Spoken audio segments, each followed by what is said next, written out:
What if the next major breakthrough in materials, energy efficiency, or AI isn't something we invent from scratch, but something nature has already optimized over millions of years, just waiting for us to translate it? Welcome to Industry Ignited, the podcast where we spotlight the leaders, technologies, and strategies shaping the future of industry and innovation.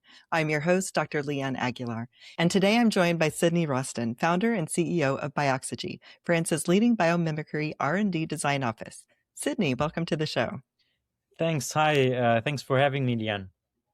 Yeah, you're welcome. I'm excited to get into the conversation. So, Sidney, people often hear biomimicry and think about copying nature. How do you define biomimicry in a way that resonates with R&D leaders, especially those focused on performance and results? Yeah, biomimicry could be defined as the research and development approach, which consists in drawing inspiration from nature's best designs. So that means the sophistication of materials, mechanisms, chemical processes, and also in some cases, cognitive behaviors. And it's not just about copying for the sake of it, it's getting inspiration from. So understanding how the underlying mechanisms that are and properties that are found in nature that are very optimized and sophisticated, and then kind of doing a retro engineering process to see how it is feasible in something that is in an industrial scale with cost constraints and with production constraints. And that's the real definition of biomimicry, doing something that is feasible, getting inspiration and transposing it to a feasible bio-inspired technology. That's the definition I would give it. And how do you know where to look first? I would say most of the time we use algorithms that we have internally developed. So we look for words, specific words. For example, let's say I want to look into optical systems that are that can work within fog, for example. I would look for words like fog and optical, etc., and deep dive into biological papers. So people that have been studying animals, plants, insects for years and years and years, and that will have put in their papers very specific wording. And we have developed algorithms that help us to do so. Then, of course, there is the experience speaking. And that's part of the added value of Bioxegy is that we've been working so long on some topics that we have gathered a huge database that is very broad with kind of tree structures of, hey, you have a topic or challenge. Here are the different models in biology that you can look into, etc. And then there is also the terrain aspect of it. And the terrain aspect is that sometimes we have to pick up our phone and call the biologist to say, okay, we have a topic and we want to know where we can look in. And these people, they will also speak from experience. Putting these three things together is the best way we have found to be quick and to find to do biological investigation very fast. But again, the real expertise of biomimicry is not that much identifying the biological model, is being able to transpose it into something that is actually feasible. So this biomimetic retro engineering is the key to what is, in my sense, biomimicry. What is biomimicry and what's the core expertise of biomimicry. Yeah. So it's really diving into that academic research. It's looking into papers and seeing what people have identified as far as like the abilities and capabilities in nature. And then it's taking that and applying it to, the real world challenges in order to create feasible solutions. And applying it fast and in a cost efficient way, because we have clients, they want to pay us for 10 years of academic research. Yeah, so that's also true. A big challenge. Yeah. Now, you discovered biomimicry while working in the automotive industry in Germany, then founded Bioxegy in 2018. What was the moment you realized this can't stay in academia and industry needs this now? So I was at the beginning of my career there, discovered biomimicry. I had never heard of biomimicry before. I mean, I was a business school graduate, so wasn't an engineer. I hadn't heard of biomimicry and biology, etc. Was very strange for me. Discovered biomimicry back then in Germany. The Germans, they do a lot of biomimicry for materials purposes. So, for example, lightweight design, a little bit also chemistry, of course. And I became passionate around this topic. The idea itself of biomimicry is very, it's a sexy idea. Well, nature has been around for millions of years or even billions of years, kind of something that is obvious around this idea. But Right. I think the tilt happened when I thought to myself, well, if it's so obvious than that, why come that we do not have much more success stories out there? So, of course, they have been some success stories over the years. Think Mm-hmm. of very well known and very a notorious example of the Shinkansen train, high-speed train. It's a bullet train in Japan that has Mm-hmm. been designed following a Kingfisher's design and beak design, which is kind of smooth and that helps go through tunnels at high speed. So there were some success stories. But despite that, biomimicry was far from being used at its full potential and was very far from being used and being democratized. So I actually looked around a little bit and thought to myself, okay, starting with France, starting with Europe, are there some companies that, industrial companies, I mean, that actually use biomimicry? And I've heard of some examples as well, some engineering teams from time to time at Airbus, at L'Oreal for cosmetics applications, for example, that have been using biomimicry, but it was, some isolated projects, not something on a whole democratized and systematic way. Right. And so then I also quickly understood that biomimicry was actually something that had some success in academia, so uphill science. We're talking about research centers, universities, labs, etc., especially, for example, in the US. So we're talking Right. about Caltech, Virginia Tech, Stanford, MIT, such universities and research centers. Of course, NASA, for example, in aeronautics and aerospace. But it wasn't that much used when it comes to downhill science and corporate research and development. Also in Europe, but it's the same in the US, it's the same in Japan, etc. I also quickly observed that most of the time, what you could find was associations, so passionate groups of people that were kind of evangelists around that. So they are kind of doing some sensibilization work, or talking about biomimicry, being passionate about that, having dinners or writing books, frugal stuff, I would say. And I'm not saying that in an arrogant way, because it was useful actually to have these people around, but it wasn't, on an industrial scale. And that was Right. kind of the tilt where I thought, okay, somehow there is a gap here and there is a need for an actual R&D expert that could bring biomimicry to the table in a very credible way, where it would be used in a systematic way for industrial corporation downhill. And that's how I got the idea of Bioxegy, which is, if I track back, it's kind of obvious, but back then it was not that obvious. And it was also very difficult, very adventurous to think that 10 years ago, and I founded the company 8.5 years ago. Okay, so you just really saw this need and this gap, Yeah. especially in Europe, for Yes. R&D in the corporate space. And Yes. so, took that opportunity and dove on in. Yeah. Yes, exactly. Yeah. That's how it happened.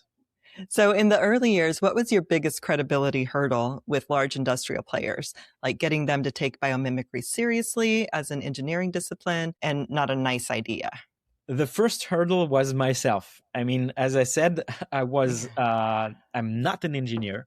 I'm just a business school graduate, and I was young. I was 24. So, as you can imagine, knocking on some industrial corporation's door, let's say, for example, Safran, a big aeronautics player in France, and telling them, well, guys, biomimicry could be useful in order to reduce the weight of a landing gear, reduce wear and tear of a specific component within your landing system, prove tribology characteristics, for example. Let's look into nature and see what nature has to say about that. Well, Mm-hmm. first hurdle is that who's that guy? He's not an engineer, like he's alone. And he's saying that, well, he can bring us breakthrough technologies and help us improve our year-long or decade-long expertise on landing gears. So the first hurdle was myself. Second hurdle was, of course, biomimicry itself. It's also something that is very difficult to convince an engineer that has been working 20 years or 30 years on the same component with the same conventional approach of engineering to tell him and convince him that nature might have a better solution and might be more equipped or more sophisticated or more sustainable.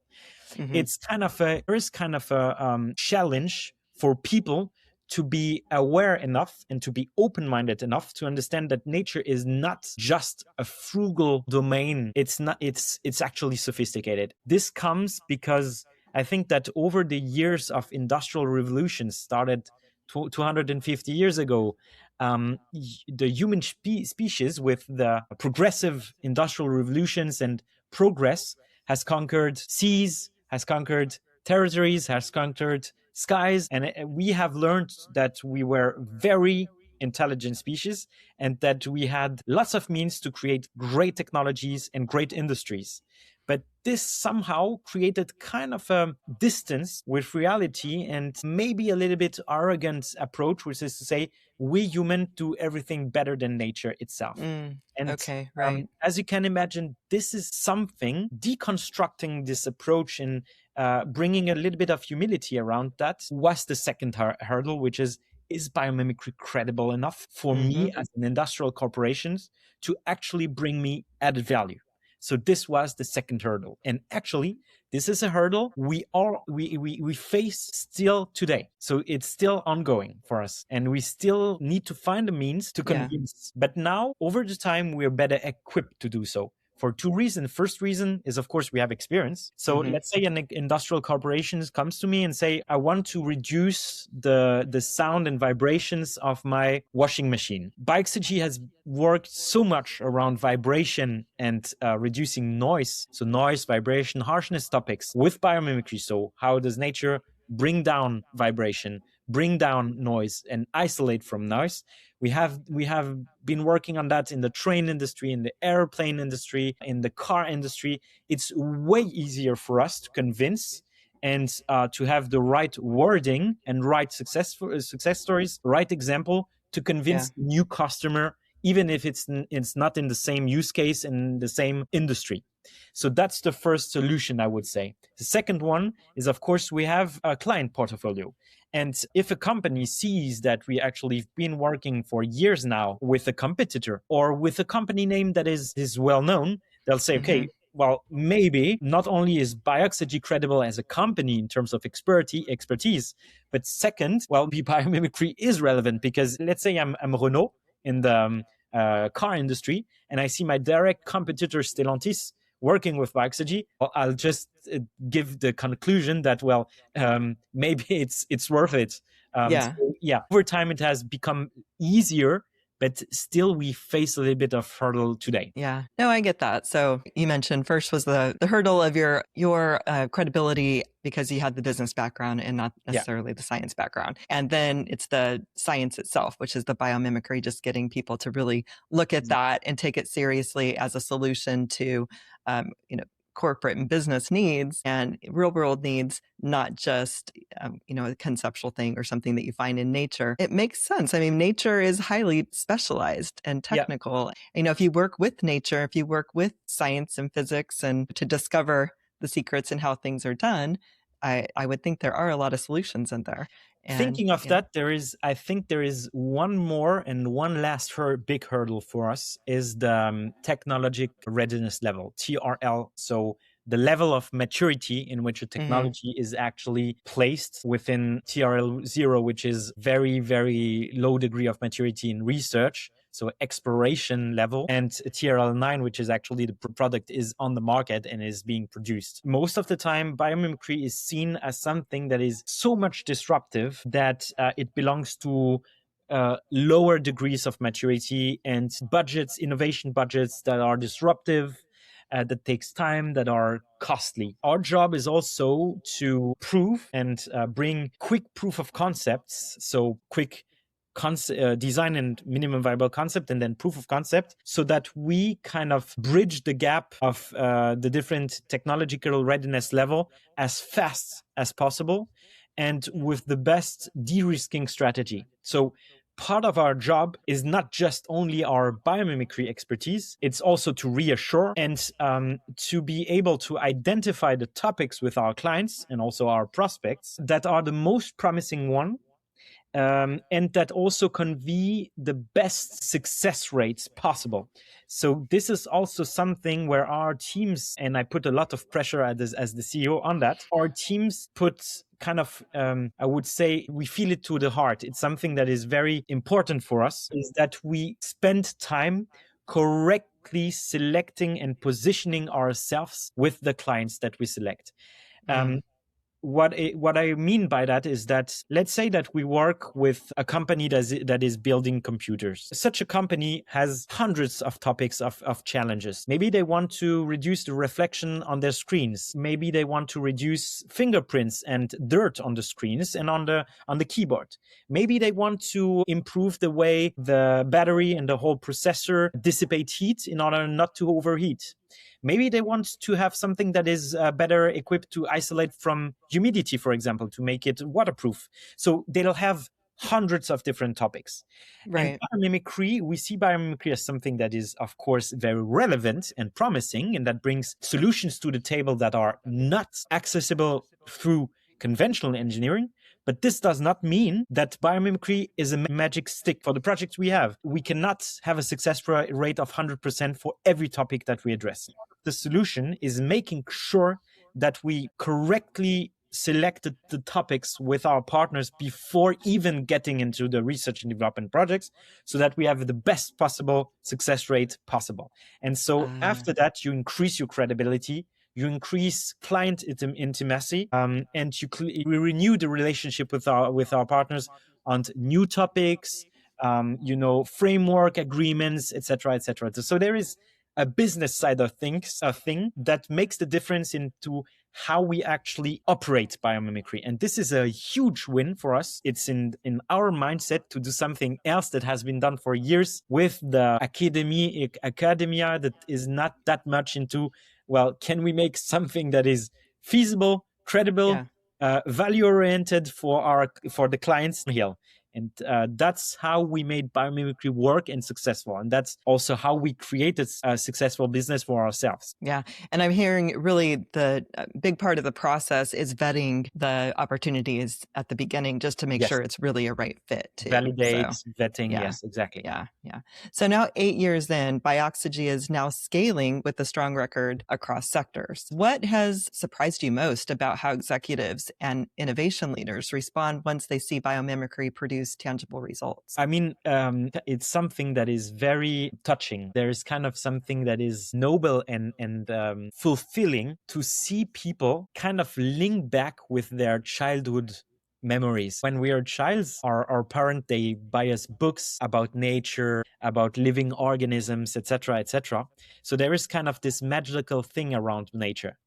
And when we see engineers getting stars in their eyes, knowing that they have been able to get inspiration from this or this dragonfly, butterfly, even with bacteria or so, and knowing that their actual product is inspired by the ingenuity of a living organism that has been around for millions of years, is something that creates kind of a storytelling that is super strong for the people that actually are in the projects. I mean, the engineers, the R&D teams that are our clients. When we see the sparkles in their eyes, it's something that is a very strong feeling. Second, when it comes up in the decision chain of our clients and executive committees hear about that and are also as much surprised and passionate around what they have just done with us, is something that is also a huge win, not only for the aspect of emotion, but also in terms of business. Because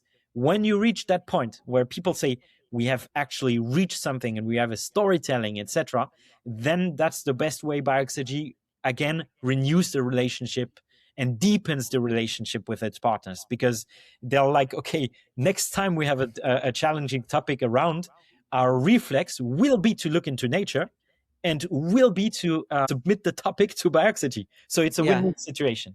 And I think this is something that is very heartfelt within Bioxegy, is to look at. The next step will be when we will be able to communicate around that on a much broader scale. I mean, most of the time, bear in mind that we've been around for 8 years. Most of the research and development projects that we've been doing at first were in the aeronautics industry, where research development cycles are very long. So actually, most of the projects we have started with 8 years or 7 years ago are actually still ongoing or partially confidential, which means we cannot communicate. I cannot go on TV shows and say, okay, here is the whole story.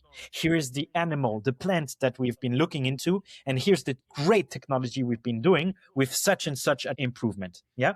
So it is difficult for us to communicate. And even in most recent projects, we can communicate, but after 2 or 3 years, it takes a lot of time. So I think the next emotional connection we'll feel with our own job is when we will be able to communicate to the broader public new technologies, new products, B2C product, B2B product, lip filler, shampoo, some part of a phone, or something that is on the B2C level. This will be something great because we'll have actually also reaction from the public. So we are eager to live that, but we'll know it will take a little bit of time and won't happen overnight. Right. So since it does take time, like you mentioned, how do you work with companies and communicate biomimicry and the value in a way that resonates with R&D leaders, especially those who are focused on performance and timelines and ROI? First thing is that we do not see and we do not sell biomimicry as an end. We sell it as a means, which means that we will not say do biomimicry because it's great and it's a great ideology, it's a great philosophy. If we were to sell that, it wouldn't have any impact or echo within the decision makers. So the actual way we do that is to anticipate their challenges, as I explained with the example around, for example, computers, which was a very simplified example, of course, but we try to anticipate what their challenges might be. And this comes from strategic marketing insights. So I have people at Bioxegy working on that and say, okay, what's the big hurdle? What's the big challenge of today's, construction industry, for example, in France? What are or in Europe? What are the big challenges that they face today? So we anticipate their needs.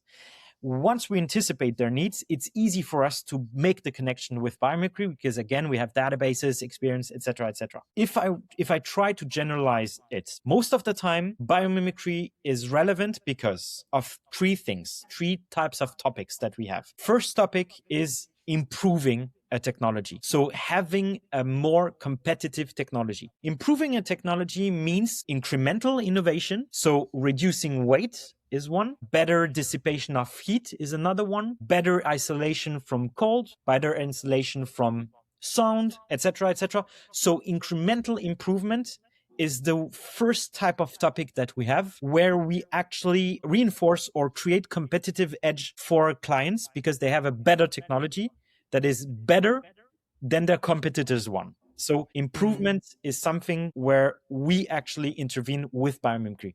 And why is biomimicry relevant? Because nature has been around for so long that most of nature's materials, systems, functions, mechanisms, properties are as optimized as possible. So optimization means improvement, means increased performance, means incremental innovation. So that's the first, I would say, focus area where we intervene with our partners. Second is process improvement, not the product, but the process. We have actually many partners that actually make us work on their manufacturing systems.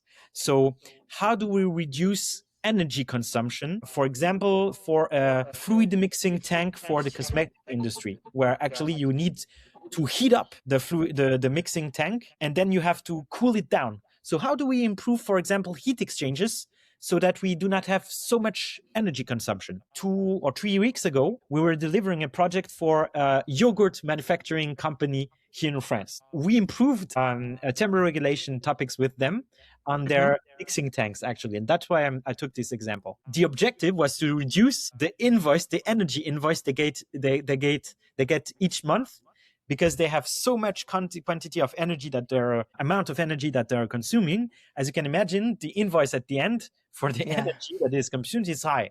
So this is something where, of course, they don't see the direct link with biomimicry. I mean, how can biomimicry bring down the cost of energy in my industry, in my manufacturing plant, And that's our job, to make the link. And this is something where, so reducing, optimizing, developing efficient processes is something where we also intervene.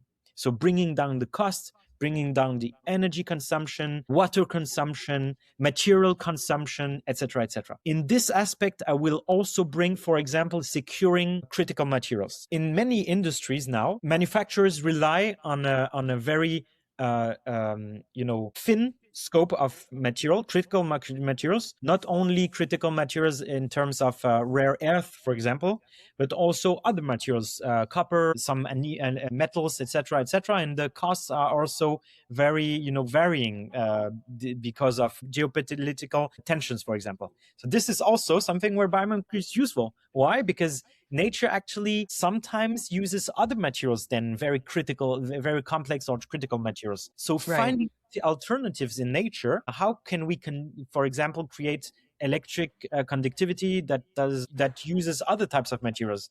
How can we replace some materials that are difficult to recycle? Or how can we improve recycling of materials to put it back in the value chain? These are topics that we also have. Another focus area is using biomimicry to have more sustainable technologies. So again, finding other materials, improving recyclability, reducing toxicity, etc., etc. And the last point of focus is creativity and disruption. So not incremental innovation, but disruption. We have partners that come to us to say, okay, we've been doing a certain system for years now. And of course, we could look into how we can optimize, but we can improve by X percent, maybe 10%, 5%, and have some kind of an edge for a year or two on our competitors. But we would be actually eager to understand, how does nature address a specific function that our product is addressing, but by looking into something that is very breakthrough, very disruptive. Think again of the landing gear of Safran. This is something where we could easily have a reflection of, I'm not saying this is a topic that we had with them. If it was, I wouldn't be able to address it and to talk about it. But let's say they come to us and say, actually, we would be interesting to say, how does nature spin or absorb energy? This is something could be actually interesting. Think again of the washing machine. Humans have been doing washing machine where, for your laundry, for example, where it's actually a wheel that spins, and it's been around for years now. But how does nature clean? How does nature reduce humidity? How does nature spin something? Or you could easily find ways to be very creative. And this actually reminds me of a good example of a partner we had in the road construction industry. They told us, well, what's the road of the future? And when you think about that, of course, nature does not build roads, but nature resists to heat. Nature resists to compression forces, traction forces, so mechanical forces. Nature needs to prevent, overflow of water. And so you'll find topics where we are creative and we try to create disruption thanks to biomimicry. It's kind of a creative way to do things. Right. So when that makes sense. You understand, well, that actually biomimicry is very, very versatile. You can do a lot of things with biomimicry. Right. And I know your client base spans everything from aerospace and automotive to luxury goods and health. What patterns do you see across industries? And are the best biomimicry opportunities usually driven by performance, like sustainability, regulation, cost, or all of the above? At first, I would say critical pain points. It's the excuse that they find to invest, because actually it costs money to do biomimicry, and it's our business, so we need to make a living out of it. So of course they have to invest in that. So the most critical ones are the ones where they invest. Depending on the industry, depending on the use case, what I see big trends are actually, at least in Europe, regulations that come from the European Union, for example, is something that creates kind of a very clear dated bottleneck. They know that in some years' time they will have a regulation, and if they don't solve it, they will lose their business, they will lose this product, or they will be unlawful. So Of course they have. It's a urgent matter, urgent pay point, and it justifies the investment. So that's the first trend. Second trend, I would say at first, it's way easier to do incremental innovation because it's something that is more concrete, more foreseeable, something that they can grasp. It's graspable. Mm-hmm. And so I would say that the trend for Bioxegy is most of the time when we initiate a relationship, when we sell a project, it's because of regulation or incremental innovation where they want to get ahead competition. And once we have established the relationship after, for example, 1 or 2 years, then it becomes a little bit easier to talk about sustainability, to talk about disruption, because these are sometimes it's seen as cherry on top. It's Yeah. seen as it's a nice to have, not a must have. And I would say Mm. this does not actually depend just on biomimicry. I think if you look at any company, consulting company in the engineering field, R&D field, or even strategic consulting, I think most of the business they do at first is on must haves. And then once the relationship is well established with the client, nice to haves. Got it. Yeah. Now, I know you've also worked on bio-inspired algorithms, including inspirations from insect brains to reducing computing power for drones and autonomy. Where do you Yes. think that bio-inspired AI can create the most immediate industrial advantage? I would say it's reducing energy consumption and computing power needs. This is quite obvious for me, is that most of the time when we have topics around algorithms, our partners, they ask us to reduce the energy consumption because it costs money, it costs space, it costs also carbon footprint in some cases. And so think of all the huge data centers, et cetera, et cetera. So how do you rationalize an algorithm that has the same result, same reliability, but the cost of computation is lower? And Mm-hmm. that's the big topic where we intervene with biomimicry. So it may seem abstract, but think of it as if you have insects. The best example is, for example, a dragonfly. It has to compute and it has to analyze and process in environment, its immediate environment, because it has to identify threats and also identify prey. And so, in that sense, with a very small brain, it has to compute 360-degree vision. It has to see on a fast scale. So it has kind of fast vision for the dragonfly. It has to compute the trajectory of its prey. And in the meantime, it has also to compute its own flight path, its own gliding path, or targeting scenario of a prey, or escape Right. scenario of, for example, of predators.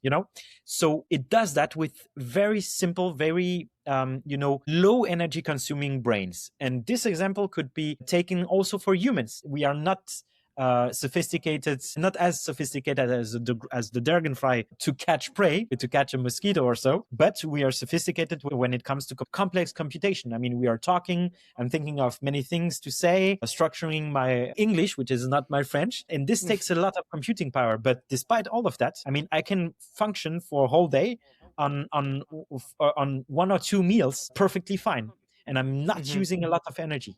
So this is something where we actually extract and abstract the way neuroscience tells us a brain works, a brain processes information, a brain filters out noise from actually valuable information, and try to design bio-inspired algorithms. So reducing the computation power is one thing. Second, it may also be improving reliability. So making sure an algorithm is safer. And this happens a lot in the autonomous algorithms. So for drones, for cars, for trains, for airplanes, everything that is automated needs reducing computational power. And this is something where we are beginning to see a lot of traction. And actually, we are in the process of filing for our first patent on that.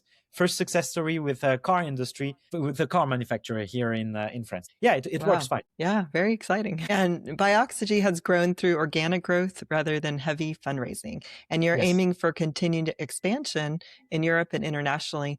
What does responsible scale look like for a biomimicry R&D design office? Talent, processes, partnership, or geographic expansion? Yeah, so in terms of talents, my teams are engineers. I do have, of course, support functions, marketing, strategic marketing, finance, HR, etc., etc. But I mean, the core business, the core asset is, of course, great engineers. We are lucky in France. We do have great engineers. And so most of the time it's just paying their salary. So that's, I think, the higher function costs. You have the office space, of course, etc. But I mean, the cost is the wages. That's the main cost. Right. So the business model is that we go to our partners and we tell them, okay, this is the topic, this is what we can do with them. And once they're convinced, of course, they ask for a quotation. And the quotation is very simple, very hands-on consulting business. It's okay, I have 4 engineers. They will work for 6 months' time. Daily rate of these engineers is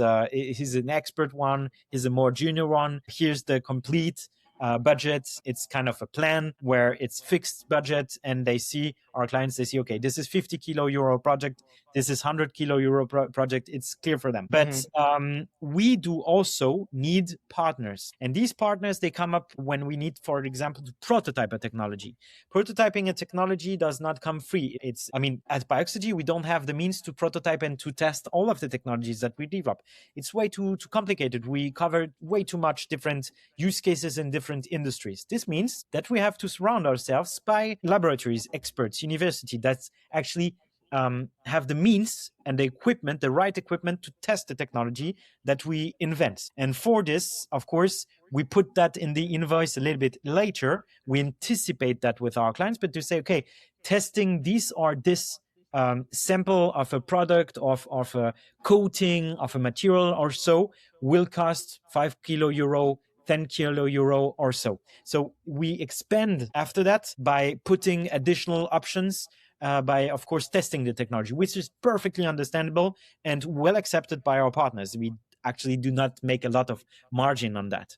And then, of course, we also try to improve our business model by improving IP, by co-filing patents, by co-ownership of the patents, which our partners also accept in some condition.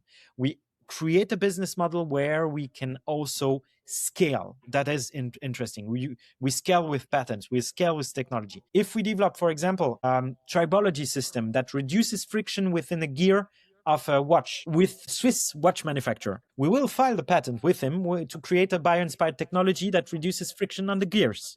But actually, this could be useful for the train industry, for the car industry. And then you see the scalability of Bioxegy's model. Now we are trying also to scale internationally. This is something difficult, but we actually have clients in Switzerland, in Austria, in Germany, in Japan. We hope to have our first clients in the US not that far in the future. We actually have first discussions with them. We work in Italy. So it's a niche expertise, and this means that we can develop internationally. Yeah, and it's working. So that's amazing. Finally, you also speak frequently to executive audiences and publish in major French media, and you're launching your own podcast soon. What role does storytelling play in accelerating adoption of biomimicry? And what do you most want leaders to understand right now? I do think that it's part of our role and our mission to make biomimicry well known. And that's why Leeanne, I also accepted your invitation. The more we talk about biomimicry, the more it makes sense and the more people have the same feeling and passion that we feel. Of course, it's also in our best interest to do so, because the more we talk about biomimicry, the more we are seen as a reference. The more we are seen as the leader in this sense. So we are joining utility and pleasure.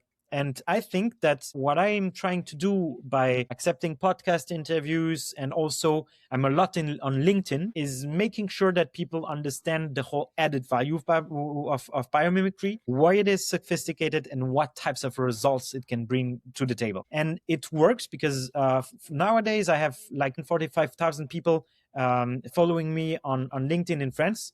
May not seem that much when you look at the US market, but in France it's actually kind of a good deal. And this is something that not only brings inbound business for us, but I think it resonates with me because it's part of our job to make biomimicry successful, well-known, actionable.